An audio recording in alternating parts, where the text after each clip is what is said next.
Opening জুটিতে বাংলাদেশের সর্বোচ্চ 5 ODI partnership দেখে নিন। Number 5, 154 run. 2015 সালে শক্তিশালী দক্ষিণ আফ্রিকার বিপক্ষে তামিম সৌম্য করেন 154 রানের এক অপ্রতিরোধ্য জুটি। সৌম্য সরকারের ব্যক্তিগত 90 রানের উপর ভর করে বাংলাদেশ সেই ম্যাচ জিতে নেয় 9 উইকেটে। Number 4, 158 run. 2014 সালে জিম্বাবুয়ের বিপক্ষে তামিম এনামুল বিজয় করেন 158 রানের জুটি। এই একটি জুটির উপর ভর করেই সেই ম্যাচ বাংলাদেশ জিতে যায় 68 রানে। Number 3, 170 run. 1999 সালে জিম্বাবুয়ের বিপক্ষে মেহরাব হোসেন অপুর সাথে 170 রানের জুটি করেন আরেক ওপেনার শাহরিয়ার হোসেন। এই ম্যাচে মেহরাব অপি করেন 101 রান, যা ছিল ওডিআইতে বাংলাদেশের প্রথম সেঞ্চুরি। Number 2, 176 run. দীর্ঘদিন পর জাতীয় দলের সুযোগ পেয়েই যেন সৌম্য দেখিয়ে দিলেন তিনি এখনো ফুরাননি। ওয়েস্ট ইন্ডিজের বিপক্ষে 2025 সালে সৌম্য সাইফ হাসান করেন 176 রানের জুটি। Number 1, 292 run. এখন পর্যন্ত দেশের সর্বোচ্চ রানের জুটি এটি। 2020 সালে তামিম লিটনের সেঞ্চুরিতে তাদের জুটি দাঁড়ায় 292 রানে। এই ম্যাচ বাংলাদেশ জিতে যায় 123 রানে।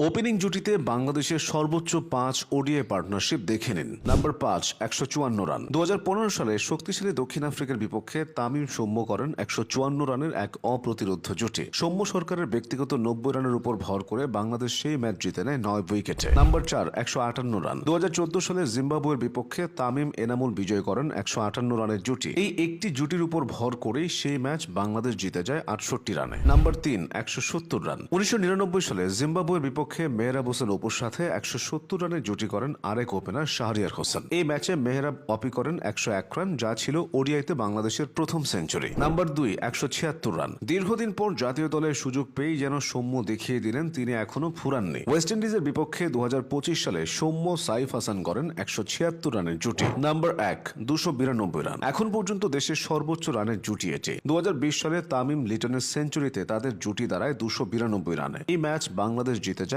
123 রানে।